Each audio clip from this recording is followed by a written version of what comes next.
We are honored to have a man of great qualities to speak to us today. But first of all, let me thank the people that made this possible. Professor Joe Smith and his staff at the Kelley School of Business. They have been planning and organizing this special event for months to come now. I would also like to recognize the state officials, Mayor Bart Peterson and Indiana Governor Joe Kernan, who have joined us today.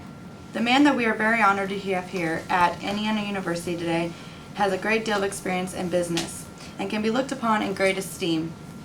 Today we will be speaking about his experiences in entrepreneurship and his paths that he has taken to get where he is now.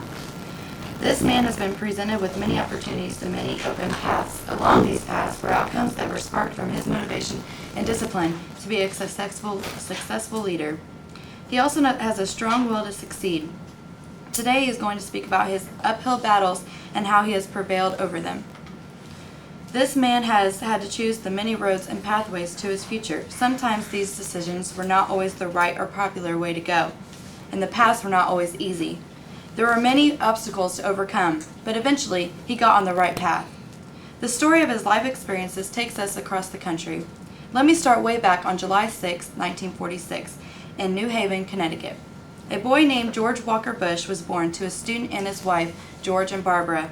The family then moved to Texas, where George grew up. When George decided to go to college, he followed in his father's footsteps and returned to his city where he was born to attend Yale University. In 1968, he obtained a bachelor's degree from Yale. Then in 1975, President Bush received a Master's of Business Administration from Harvard Business School. After working on his father's victorious campaign in 1988 as the paid advisor, he started the group of partners that bought the Texas Rangers baseball franchise in 1989. On November 8, 1994, he was elected governor of Texas. He was then re-elected on November 3, 1998, and became the first governor of Texas to be re-elected for a 4-year term.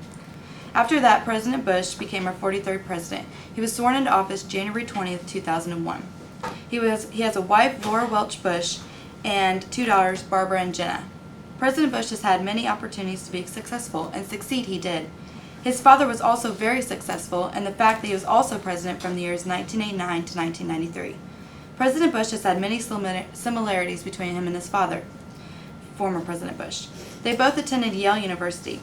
They both have had war in the Middle East during their presidencies. They both have had open paths for many opportunities and have taken these paths. This man has shown many outstanding characteristics. He is known as one of our finest leaders today. He has shown many leadership skills that have brought together a nation. He has had to deal with many hardships as a president. He has to deal with much hate, controversies, and not to mention terrorist attacks. This includes the tragedy of September 11th. This attack has brought war and many protests to our country. President Bush has had to step up and make many tough decisions considering the future of our country. He has had many pathways for many opportunities, has made many different decisions on which paths to take, and has always stuck it out in the end.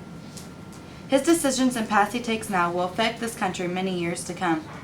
He is a major role model for us all. As John Scar quotes, "The future is not only a result of choices among alternate paths offered by the present, but a place that is created. Created first in the mind and will, created next in activity. The future is not some place we are going to, but one we are creating. The paths are not to be found, but made, and the activity of making them changes both the maker and the destination." And now, it is my honor to introduce to you not only the Commander-in-Chief, but also a dear friend of mine, the President of the United States, President George W. Bush.